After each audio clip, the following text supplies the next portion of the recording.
Hi guys, James at Rampant Lion Reviews again for you today with another beer review. For this one we are going to stick to Scotland and we're going to return to a brewery that has now featured on the channel a couple of times before.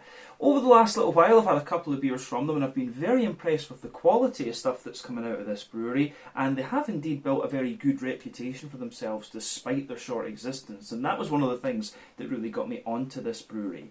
But the beer we're going to have a look at today is another style I haven't tried from them yet. It is one that they are supposed to be pretty good at, it's a style that I enjoy, and it's also one that had kind of disappeared a little bit until recent times, where it's been beginning to regain a little bit of popularity actually, which in my opinion is a very good thing.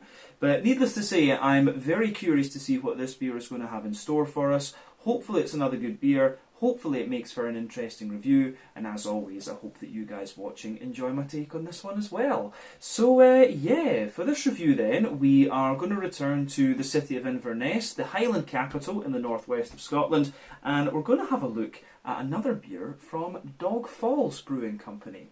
So this particular beer is called Resinate. It comes in at 5.6% ABV, and this one is a West Coast IPA. So yeah, this should be really quite nice. As you'll know if you watch the channel for any length of time, I'm a huge fan of the old school West Coast IPAs. In recent times, brewers have been brewing these ones with a little bit less bitterness than they used to have. Back in the day, they were always big 80 IBU beers, and they had, you know, a little bit of biscuit or a little bit of caramel sweetness underneath. And you know, they kind of disappeared because of the haze craze. So yeah, nice to see that a number of breweries are starting to pay attention to this style once again. But as I said earlier, I've been very impressed with the stuff that I've had from Falls so far, so hopefully this one continues on in that vein. So let's crack on and see what this beer is going to have in store for us.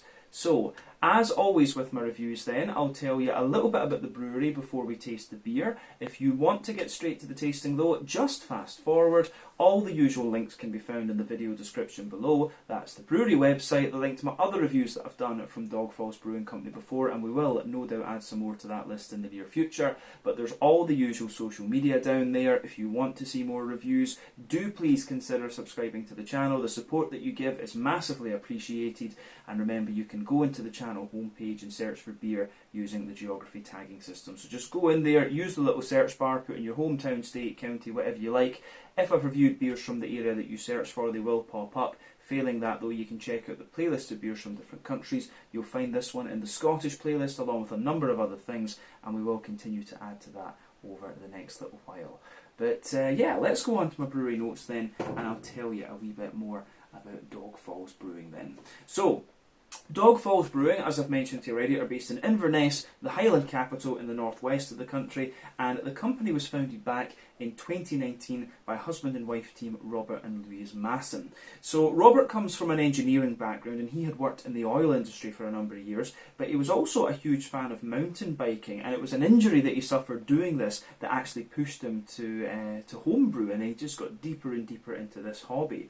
From what I understand, Louise comes from a background in like project management and things. I think she also worked in the oil industry for a little while, not 100% sure on that though, but today Rob takes care of the business side of things, or takes care of the brewing side of things, sorry, whereas Louise takes care of the business side of things.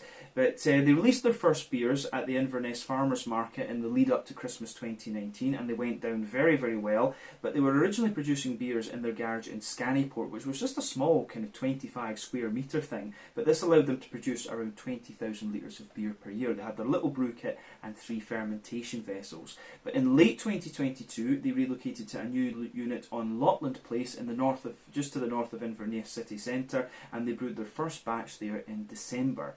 But the new site saw them add 3 1,500 litre fermenters, and they plan to produce between 1,000 and 1,500 litres of beer per week in this brewery. And over the last little while they've just been working to get their beers out there across Scotland a little bit more. I'm honestly not sure if their beers have travelled outside of the country as things stand.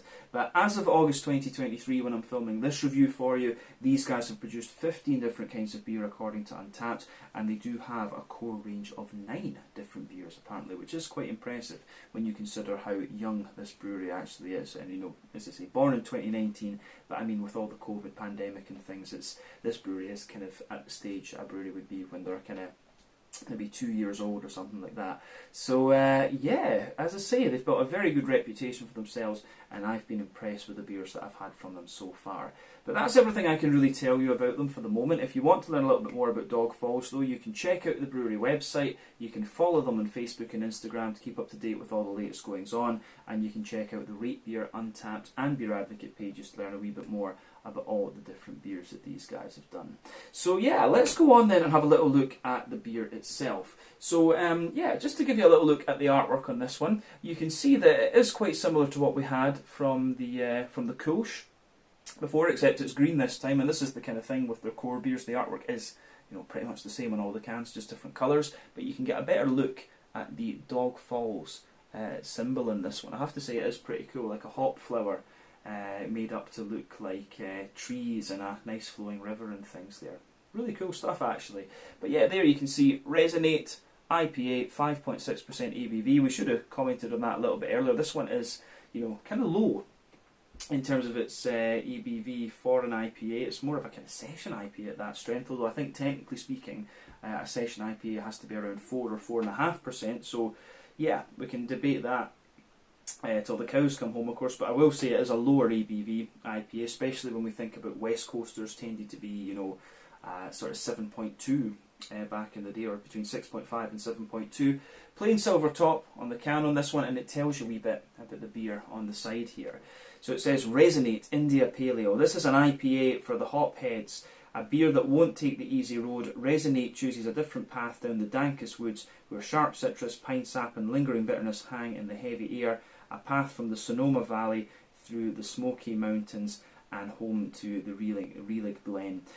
Dog Falls is a microbrewery in the heart of the Highlands, producing fresh, bold and distinctive beer. So yeah, it should be quite cool. I think this might be using some of the old school West Coast hops, just from what they're saying. But yeah, let's get this guy out into the glass then and see what it's going to have in store for us. So, let's do this. Oh, yeah.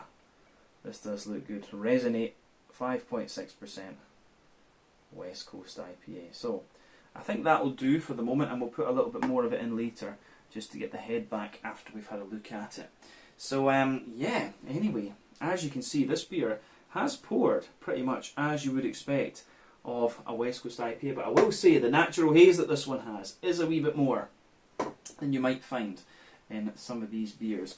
But yeah, before the head disappears then, we can see that it's poured with about between a half finger and a 2/3 finger of a frothy, sort of cream coloured head. I wouldn't describe that as perfect white, I would definitely say more of a cream colour there, but you can see there's medium bubbles sticking, there's medium kind of sized bubbles on the surface of the liquid there, and some foamier ones just going up a little bit further than that. But you can see the colour of this one is lovely. It's got that lovely kind of slightly rich amber note to it that you would expect of a West Coast IPA. Now, in terms of the West Coast versus New England thing, for me there are a couple of differences. West Coast IPAs tend to rely almost wholly on barley malt. It's not unheard of to put a little bit of oat or a little bit of wheat into them though. I think Sculpin from Ballast Point was one that used a little bit of wheat, and I have seen other ones using a little bit of oat too, but primarily West Coast IPAs use barley malt in their malt base, and very rarely a little bit of something else. But New England IPAs have barley malt, wheat malt and oat malt, and that's what gives them the haze.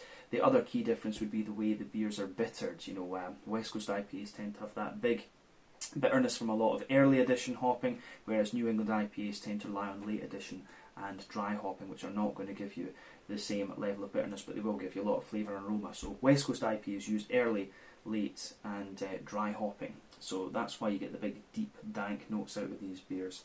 But yeah, colour of this one, as I said, lovely, very rich amber. Remember, the colour of your beer depends on a few things. One, the type of malts that you use. This goes a long way to determining your EBC rating. Two, length of your wort boil is also going to play a role, because the longer you boil the wort, the more the sugars caramelise, thus you get a darker coloured beer, and any barrel aging you do or adjuncts that you put in will affect the beer too, but you don't really have to care about that when it comes to IPAs. It's more the kind of brown beers like barley wines and Scotch ales and doppelbocks and stuff that you need to start thinking about that. Sour beers as well use adjuncts and barrels and things.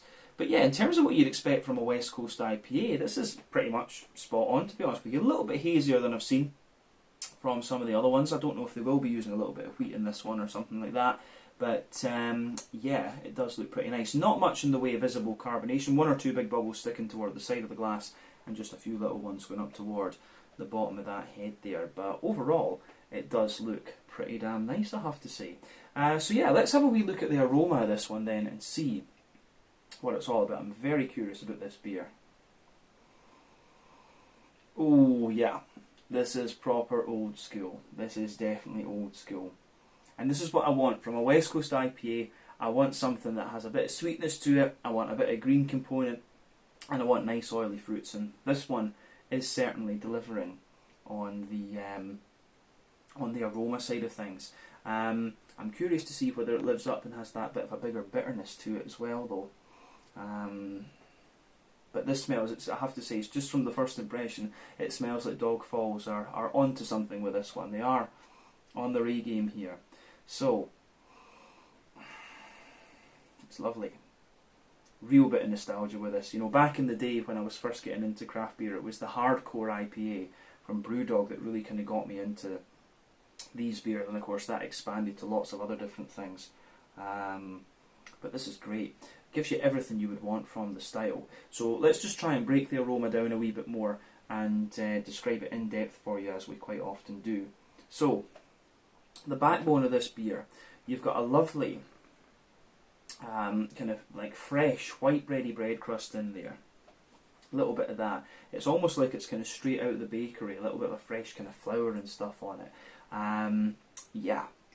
And I would say one of the things you'll notice with West Coast IPAs, if they're brewed in Europe or they're brewed in America, there is quite a distinctive difference in the malts. And I wonder with this one if they are using a little bit of like Maris Otter or something. There's just something a wee bit familiar about this. But it wouldn't surprise me if there's a bit of German malt in this one as well.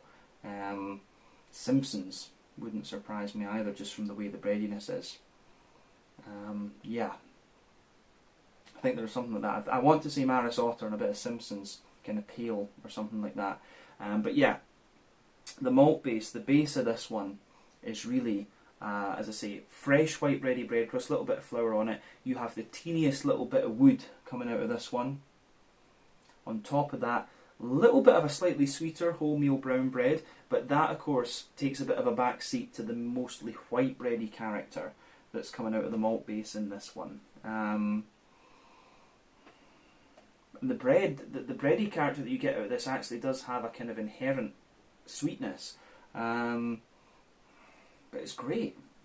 I do like the malty backbone of this. At 5.6% though, of course, it's not going to be the most complex of West Coast IPAs in terms of the malt base, but still, there's a fair wee bit going on in it. On top of that bread then, you get a little bit of a kind of McVitie's digestive biscuity type character. And when you sugar it up, you start to get a wee bit more of a straight up kind of caramel.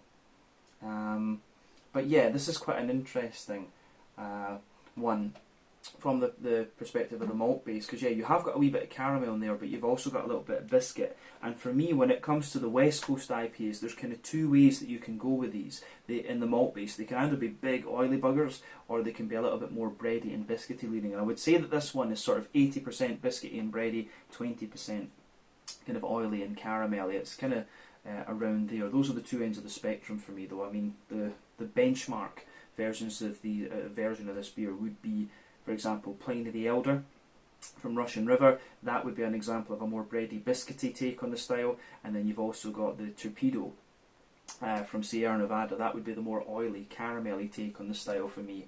But yeah, really nicely done malt base in this beer, I have to say. Good balance between them. But yeah, I'd say 20-30% caramelly leaning, 70% bready and biscuity. That's probably a more fair assessment.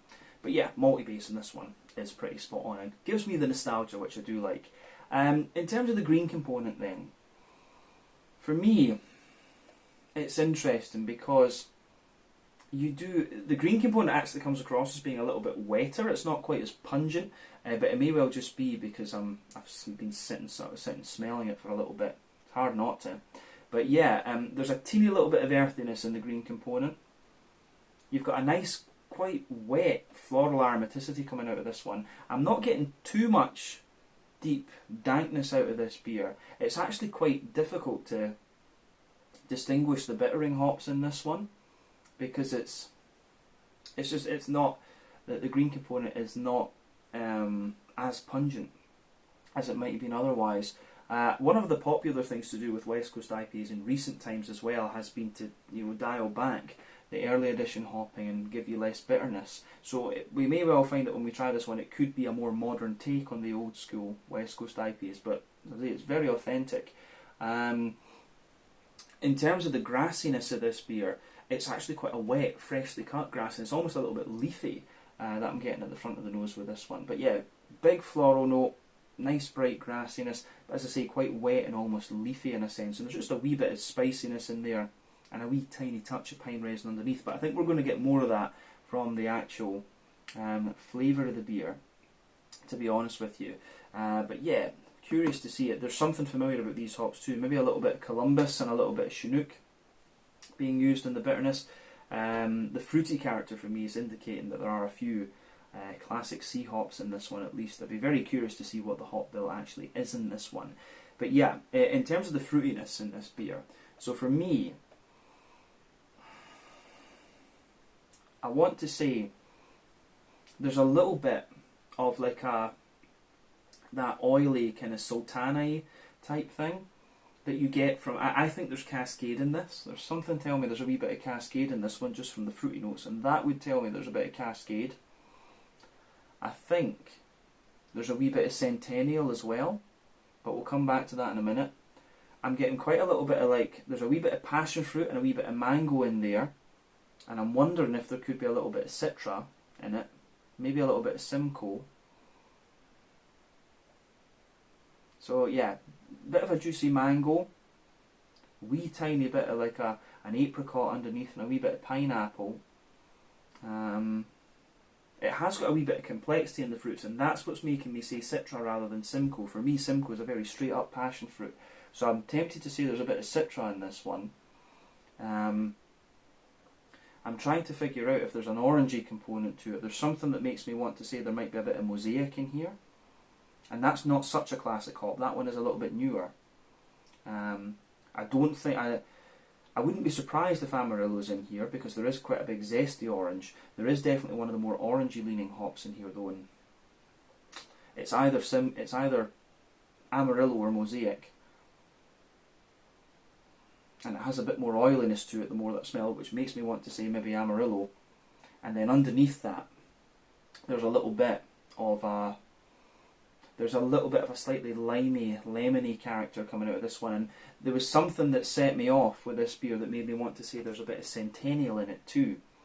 So it wouldn't surprise me if this beer was mainly a sea hop IPA, like an old school sea hop IPA, with Centennial, Chinook, Columbus, Cascade, Citra. Wouldn't surprise me if it was that, but I am getting a little bit of orange, and if that's the case, Amarillo wouldn't surprise me. The more that I smell this one, I get more of that kind of oily sort of thing. I love playing Guess the Hops with beers, but over time, of course, it's become more and more difficult. But the fruitiness in this one is great, and it gets more and more oily the more that you smell of it. So as I always say, take a bit of time to enjoy the aroma of your beers before you get stuck into them. This one's lovely, I have to say. But I think it is about time that we have a taste of this one and see what it's all about. Really glad I was able to get a hold of this one in particular, because I do love a West Coast IPA. But yeah, this is the Resinate coming in at 5.6% ABV, a West Coast IPA from Dog Falls in I was going to say Aberdeen there, in Inverness. Let's get stuck in. Slàinte, skål, cheers.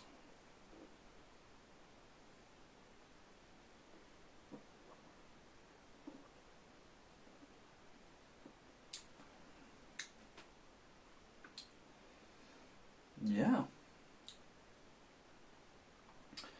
that's pretty damn good. I'll say straight away, the beer isn't at its freshest, you can say that, but it's still in good condition. I'm not sure how old the can will be, but the best before is December. I'm not sure whether they would put a 6-month date on this one, or if they would do a year, or exactly what they would do.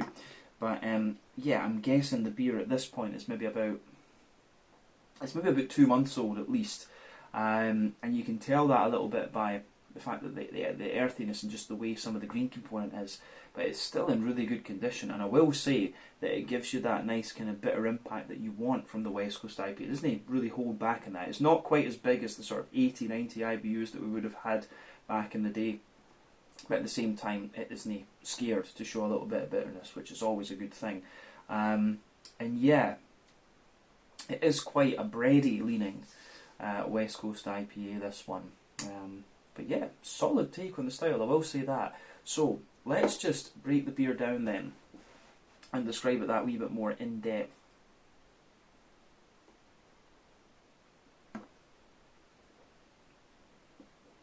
But it gives you everything you want. Nice bit of green component, breadiness, sweetness, good oily fruity character. It's nice. So, middle third of your palate then. The backbone of the beer has a little bit of that kind of fresh white bready bread crust in there. It gives you a wee bit of graininess, but it is actually quite smooth for the most part. But if you move further forward on that middle third of your palate, you just get a teeny little hint of woodiness there. I get this quite often with beers. Teeny little hint of woodiness, but then on top of that kind of smooth but slightly dry bread crust, there is a wee bit of a kind of more dense, there is a wee bit of a more kind of dense wholemeal brown bready sort of thing. So yeah, it's good.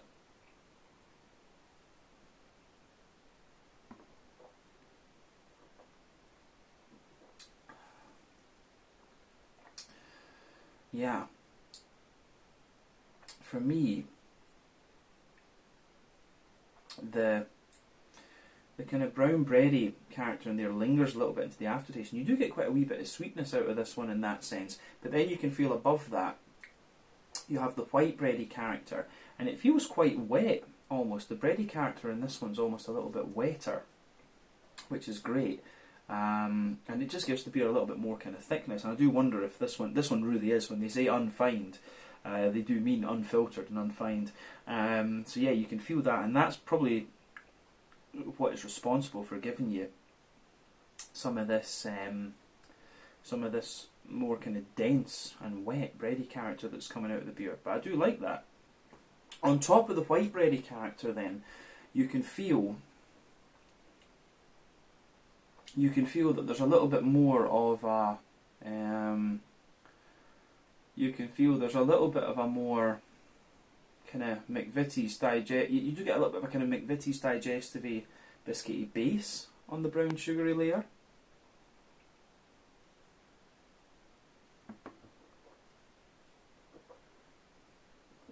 So yeah, you can feel that there, the McVitie's digestive biscuit sort of layer. And I will say that the whole beer kind of sweetens up a wee bit the further into the aftertaste that you go. But above the biscuity layer, you get this little circle in the middle of your palate, and you can feel in the dead centre of that, you can feel the kind of more concentrated alcohol notes coming out of this one. And as you move further out from that, within the circle, you start to get a little bit of like a Werther's Original butter candy, butterscotchy type note, and yeah, I think that does go together quite nicely in this one. But after that, I think we've said everything that we really need to about the middle third of your palate. So we can move on to the back third of the palate then. And as I often say, the back third of the palate will give you similar flavours to the middle third of your palate, but they just come out at different intensities, basically. So yeah.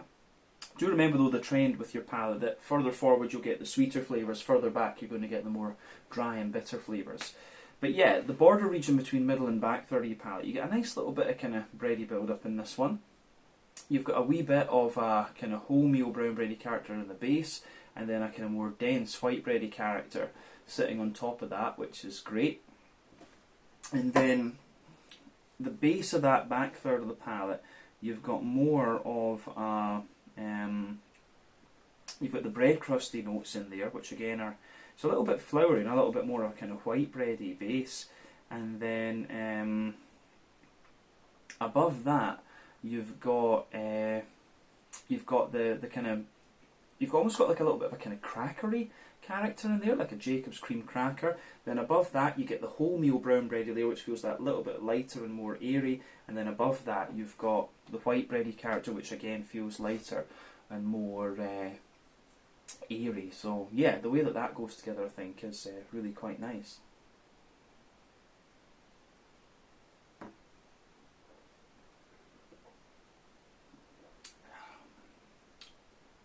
So yeah, above the white bready layer, you can feel, I do suspect that there might be a bit of wheat in this one. Just from the way everything goes together, I do think there might be a light touch of wheat in this. But yeah,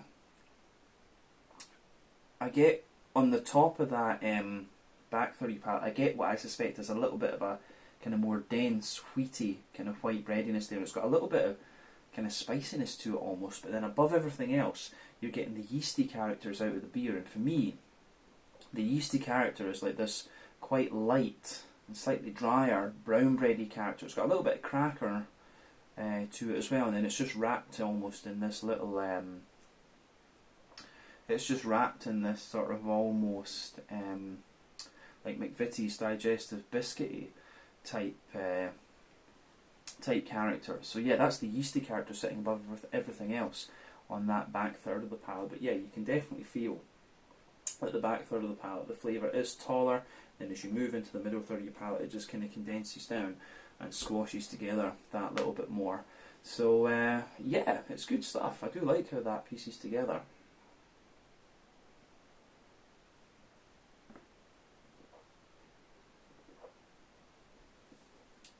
But yeah, in terms of the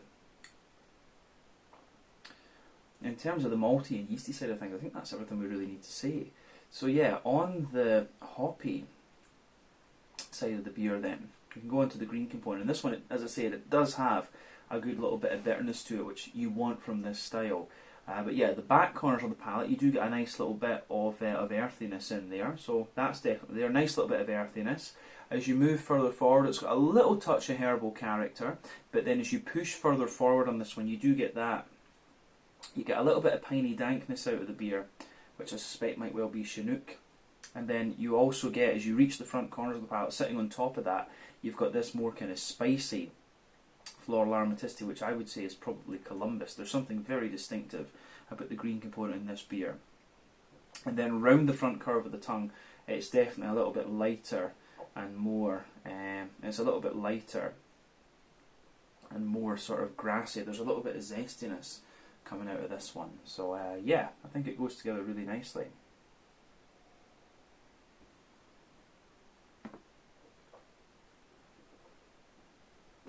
So, the grassiness in this beer really is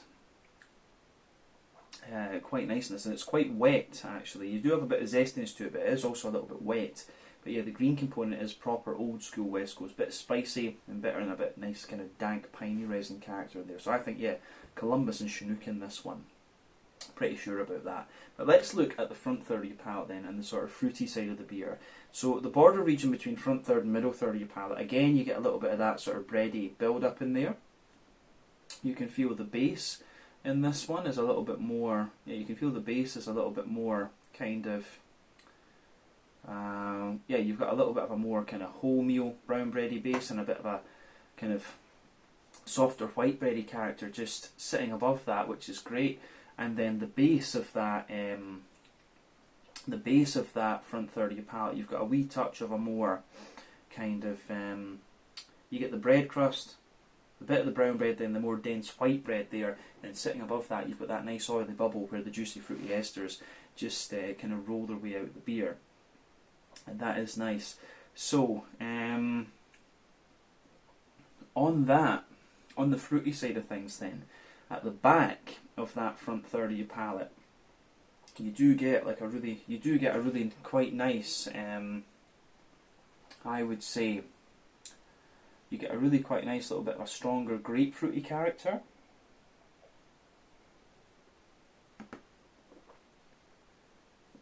So yeah, nice little bit of a stronger grapefruity character in there, which would be in keeping with what I suspect is Chinook.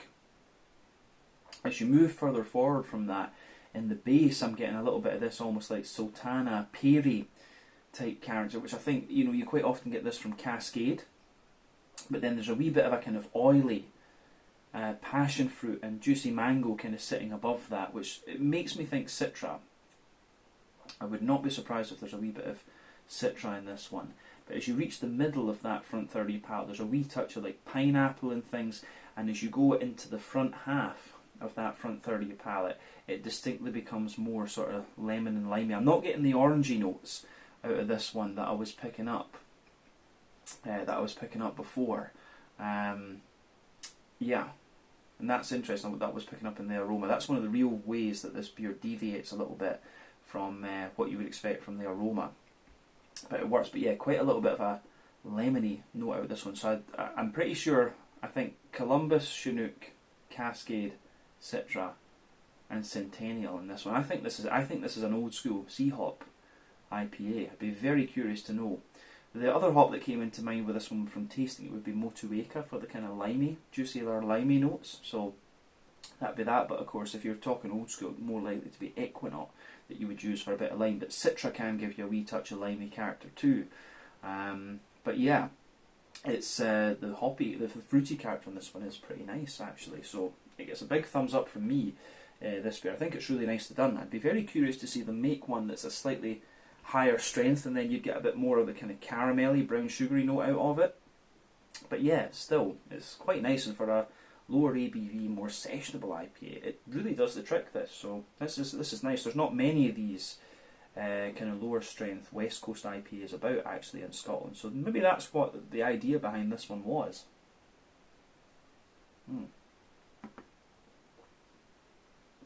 But yeah, flavour wise, this is pretty good, and as I say, old school West Coast IPA. I think that's everything we need to say about the flavour, so we can round off with a wee look at the mouthfeel. For me, the beer is mid-bodied, the carbonation is quite smooth, it has a bit of cleanliness and oiliness to it, but as I say, it's quite a smooth beer because it is a more bready leaning West Coast IPA. In terms of the IBUs, I think this is probably about 60 or 70-ish IBUs. I don't think it's the full 80, 90, I think it's a little bit below that, but I think, yeah, 60, 70 IBUs would be about right for this one. The maltiness, as we said, has a little bit of graininess and dryness underneath, a bit of smoothness in the middle, and then a little bit of sweetness on top. The fruity character in this one is quite citrusy leaning. It does lean more toward that kind of grapefruity citrus and that more kind of lemon limey citrus. And again, nothing wrong with that. But a very good take on the style. The maltiness, I think it's Simpsons and a bit of Maris Otter and stuff that's been used in this one. I think my call about German malt earlier was probably not right, and I think the density of the bread that you get in this one is more English and Scottish malt in here, to be honest with you. But yeah, definitely a more kind of bready, biscuity leaning West Coast IPA for sure. But yeah, I think we can leave it at that for this one. So that's that. So yeah, this was the Resinate, an IPA at 5.6% ABV, West Coast, from Falls Brewing Company in Inverness in the Scottish Highlands.